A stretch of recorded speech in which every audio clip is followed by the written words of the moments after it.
Bonjour, bonsoir. Nous allons parler de l'opposition aujourd'hui. Nous allons essayer d'expliquer aux gens quel est le rôle de l'opposition. Parce qu'avec tout ce qui est arrivé au Congo pour plus de 50 ans, on a vraiment besoin d'un changement de mentalité. C'est très très important que nos mentalités changent. Il faut que nous recadrons la façon que nous réfléchissons. Est-ce qu'aujourd'hui, Félix Tshisekedi a en face de lui une opposition? C'est ça la question qu'on devrait se poser. Est-ce que Félix Tshisekedi a une opposition en face de lui ou pas?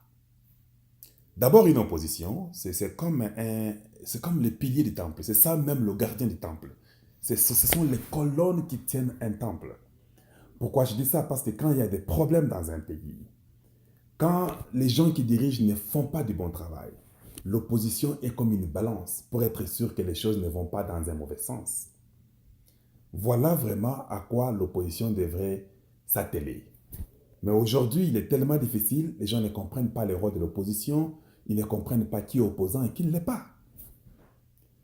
Pour parler du Congo, comme je le disais, on a vraiment besoin de ce changement-là de mentalité pour que nous puissions comprendre comment les choses se font et où est-ce que le pays est en train de partir. Parce que la direction d'un pays dépendrait toujours des opposants et des gens qui sont au pouvoir. Le Congo a eu tellement beaucoup de choses qui se sont faites dans le passé, je voulais dire, qu'il est tellement difficile aujourd'hui que les gens réfléchissent normalement. Voilà pourquoi nous devons commencer à forcer pour que la mentalité des personnes puisse changer.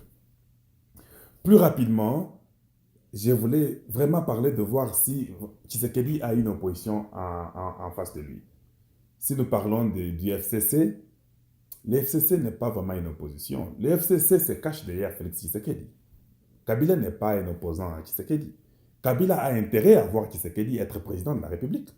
Parce que tout le monde veut la tête de Kabila. Tous les Congolais, même les Européens, veulent la tête de Kabila. Alors, c'est dans l'intérêt de Kabila de voir Tshisekedi travailler. Parce que Tshisekedi n'est pas là, c'est fini. Kabila, sa tête sera prise dans moins d'une seconde. Donc, Kabila n'est pas l'opposant de Tshisekedi. Vous devriez aussi comprendre une chose. Kabila, lui, voulait être protégé. Voilà en quoi s'est basé sur son deal. C'était la protection de sa famille et de lui-même. Les Américains étaient sur son dos, les Européens n'en parlent même pas. C'est ça d'abord ce qu'il a pu faire comme deal. Mais par après, il s'est rendu compte qu'il y a 18 ans que ces gens m'ont soutenu, 18 ou 22 ans, que les gens du FCC m'ont soutenu à temps plein. Maintenant, si je les abandonne aujourd'hui, ça ne sera pas une bonne chose. Alors, qu'est-ce qu'il devrait faire? Il devrait les récompenser. Parce que les gens qui connaissent Kabila à fond, ce n'est même pas nous. Ce sont ces gens-là du FCC qui connaissent le secret profond de Kabila. Les gens comme les Roubérois, les gens comme les Bochab, tous ces gens-là connaissent le secret de Kabila. Alors Kabila devait les récompenser parce qu'il les abandonne, il a seulement sa vie, et il a une vie sauve, il part. Ces gens-là peuvent les livrer dans une seconde. Les Mova Sakanya, tous ces gens connaissent le secret de Kabila à fond. Tous ces généraux-là, les John Numbi et consorts, Kabila doit leur montrer que non, je suis avec vous. Vous m'avez soutenu pendant 18 ans, même 22 ans, je dirais. Je ne peux pas vous abandonner. C'est ce qu'il est en train de faire. Mais il sait qu'avec le temps, il ne continuera plus à les supporter. Kabila, je vous dis, il ferait d'ailleurs mieux de ne même pas faire la politique s'il était intelligent. C'est pourquoi je ne vois pas Kabila comme étant un opposant de Tshisekedi. Nous allons voir le premier ministre qu'il va donner. Ça nous apprendra beaucoup à ce temps-là. Parce que sans vous mentir, ce gars-là a des surprises. Hein? Il peut surprendre beaucoup de gens. Mais la seule chose où nous le mettons seulement à l'abri, il ne peut pas nous présenter Robert Roy comme candidat Premier ministre. Ça, je pense que beaucoup de gens vont se fâcher et nous, du cash, nous pourrons nous mettre en chemin et nous pouvons rejeter cette candidature-là. On peut lui demander de nous donner notre candidature. On n'a pas besoin d'une candidature qui va intoxiquer les choses. On a besoin d'une candidature que les gens vont accepter, qui est irréprochable, qui n'est pas dans des problèmes compliqués ou c'était le problème de diviser les pays, des choses comme ça ne pourra pas marcher. Il devrait certainement donner quelqu'un qui est vraiment irréprochable. Et si ça dépendrait que de moi, je demanderais de mettre quelqu'un du Bas-Congo. Le Bas-Congo n'a pas vraiment eu de Premier ministre. Nous parlons des Bas-Congo, oui. Le Bandundu a eu des Premiers ministres, mais le Bas-Congo n'a pas vraiment eu de Premier ministre. Si nous parlons de la géopolitique, je pense qu'il serait mieux de donner quelqu'un du Bas-Congo comme Premier ministre. Ça serait une bonne chose. Voilà pourquoi je ne crois pas que Kabila est vraiment un opposant de Tshisekedi. John Numbi, j'ai comme l'impression que ce gars-là devait retraiter. Si c'est là qu'il fait les menaces ou les gens font des trucs en son nom, je ne sais pas. Mais à ma compréhension, il serait peut-être important et prudent qu'il soit retraité. C'est ce que je peux dire de John Numbi pour l'instant. En dehors de John Numbi, nous savons que Kabila a eu aussi beaucoup de problèmes. Nous avons des problèmes de l'uranium, nous avons le problème des sociétés qui sont mal gérées. On a un problème de Bloomberg. Il y a tant de problèmes qui sont sur le dos de Kabila. Voilà la raison pour laquelle je demanderais que si j'étais à sa place, je me retirerais et rester calme, ne même pas m'impliquer dans ces choses-là. Il y a un autre problème que les gens ont parlé, je pense FPI, je crois, FPI, le fonds de promotion de l'industrie, je crois. Il y a beaucoup d'argent, plus je ne sais pas, de 6 millions ou de combien de millions qui ont été volés entre 2008 et 2011 ou 2012. Et ils sont impliqués, les gens ont pris l'argent, ils n'ont jamais remis. Il y a beaucoup de dossiers sur le dos de Kabila. Alors, il devrait vraiment se contrôler. Je ne suis pas d'accord qu'on lui donne 680 000 par mois. Je ne sais pas si c'est un chiffre exagéré. Il faut vérifier. Mais je ne pense pas que c'est correct qu'un président, un ancien président, ait 680 000 $ par mois. Voilà là où on a besoin de changer la mentalité de notre peuple. Même les gens qui ont voté cette loi-là, comment pouvez-vous voter une loi qui donne à un ancien président 680 000 $? C'est absurde, c'est inimaginable. Pendant qu'il y a des gens, les enseignants qui n'ont pas l'argent, les enfants souffrent, il y a des gens qui n'ont rien du tout, pas de travaux, pas d'emploi. Tu donnes 180 000 $ à un ancien président. La mentalité doit changer, ce n'est pas correct. Si ça dépendrait que de moi, on devrait taxer cet argent-là dans 9,9%. Où lui resterait pratiquement même avec 8 000 ou je ne sais pas, ou même 8 000 $, quelque chose comme ça. Voire même 4 000. Comment donner à un président, un ancien président, 680 000? Quand vous faites x12 pour une année, vous êtes pratiquement presque à 8 millions de $. Vous êtes fou. Il faut que la mentalité puisse changer. Voilà le problème que nous avons. Tous les gens, les parlementaires qu'on a votés là, on ne les a pas votés, ce sont les gens qui ont triché. La preuve est qu'ils n'ont pas un compte à rendre au peuple, ils vont tous à Kingakati donner leur compte à Kabila. Parce que c'est Kabila qui les a aidés à passer. Parce que s'ils étaient élus par le peuple, ils auraient peur du peuple, ils n'iraient jamais à Kingakati pour aller faire allégeance à une personne. Ils le font parce que c'est lui qui les a soutenus, c'est lui qui a payé pour eux. Parce que pour faire la campagne, il faut beaucoup d'argent. Et lui, des PSC Cash n'avait pas cet argent-là. On avait des individus, on avait des gens, mais il n'y avait pas de l'argent pour ça. Ces gens-là, comment ils devaient faire la campagne? Comment ils devaient payer même la caution? Il n'y avait pas d'argent. Mais ces gens-là nous montrent qu'ils sont les gens de Kabila.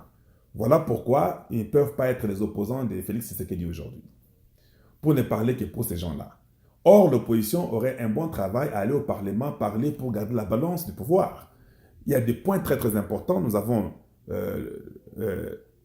les chômages, il n'y a pas d'emploi, nous avons l'éducation, nous avons la sécurité, nous avons l'immigration et la santé. Très très important. Les 5 points-là, c'est le rôle que l'opposition pouvait faire aujourd'hui. Être sûr que tout est cadré, être sûr que la santé est bien faite et que les gens sont soignés comme il le faut. Voilà en quoi l'opposition pouvait nous aider. La sécurité, être d'accord et être sûr que le Congo est sur la bonne voie et que la sécurité, elle est là et que le Congo est protégé. Aujourd'hui, on a un problème sur le Rwanda et l'Ouganda. Je ne vois rien. Quelles sont les mesures de prévention que le pays aujourd'hui, où l'opposition peut dire, président, nous voulons que vous envoyez 3 000 à 5 000 hommes à l'est du Congo parce que nous ne voulons pas que la même bêtise qui était arrivée des décennies passées arrive encore aujourd'hui. Est-ce que nous avons les militaires à la frontière alertés, protégeant notre frontière? Non, peut-être pas. Le seul problème qu'il y a aujourd'hui, les gens veulent seulement manger de l'argent, avoir un 15 000. En fait, ils sont devenus députés juste pour une assurance financière. Ils ne sont pas députés pour aider notre peuple. Nous les savons. Si aujourd'hui on disait que les députés, vous avez 300 dollars par mois, c'est ça ma proposition, vous pensez vraiment que ces gens-là seront députés, ils vont se précipiter? Ils vont fuir, ils vont aller faire les affaires, ils vont faire les champs. Parce que sachant que 300 dollars, ce n'est pratiquement rien. Mais comme ils savent qu'ils ont 10 000, 15 000 dollars d'assurance, une certitude financière, ils vont là-bas pour faire 5, 7 000 et puis s'en vont. Où sont-ils aujourd'hui pour dire, nous devons siéger, il y a une urgence, à l'Est, il y a un problème d'insécurité, ce qui nous est arrivé ne peut plus nous arriver de nouveau. Mais il n'y a personne qui fait ça, tout le monde est calme, ils ne font rien, ils rêvent, mais voilà pourquoi on a besoin d'un changement de mentalité sur les problèmes d'immigration. On ne doit pas être comme un passoire. Nous devons voter des lois qui doivent avoir une immigration forte qui protège ses habitants. Parce que si une immigration n'est pas forte, c'est un passoire, voilà où vous pouvez arriver au-dessus, à la tête du pays, vous avez un étranger parce que votre immigration est un passoire. Mais où est l'opposition pour faire des travail comme ça, pour qu'il y ait cette balance-là? Pour dire, président, nous ne sommes pas d'accord avec ton programme sur l'immigration. Nous voulons vraiment être là pour voir ce que tu vas choisir. Et pour l'éducation, nous devons avoir un programme d'éducation différent. Nous devons changer. Le Congo doit avoir un programme spécifique approprié au Congo. Les programmes belges là doivent changer. Mais bien aimé, on doit changer ces programmes-là. Est-ce que nous devons seulement envoyer les enfants à l'école à l'âge de 6 ans? On peut changer les programmes, envoyer les enfants à l'âge de 5 ans. En Amérique, on voit que les enfants à 3 ans, 4 ans, 5 ans sont tellement éveillés aujourd'hui qu'on ne peut pas toujours garder l'âge de 6 ans. Nous devons changer. Vous devez être en mesure de changer les choses dans le monde pour amener que les gens disent que non, mais au Congo, aujourd'hui, les enfants commencent à 5 ans. Et puis on finit à 17 ans. La 18e année peut être consacrée à l'armée ou au travail du gouvernement. Voilà comment nous pouvons changer, faire un programme, prendre un peu pour les Belges, prendre un peu pour les Allemands, ou les Américains, ou les Japonais, trouver un système qui est approprié à notre peuple congolais, avec notre culture, où nous pouvons avoir un programme à nous, où nous devons faire face au monde. C'est ça, c'est une compétition, nous devons montrer combien nous sommes bons. En dehors de l'éducation, nous avons autre chose. Nous avons le problème du chômage, il n'y a pas d'emploi, il n'y a rien. Les gens ne veulent même pas être enseignants ou professeurs parce qu'il n'y a rien là-bas. Il faut renforcer l'enseignement pour que ces enfants-là et leurs professeurs et leurs enseignants puissent se retrouver, qu'il y ait peut-être une étude, les études, que ce soit gratuit.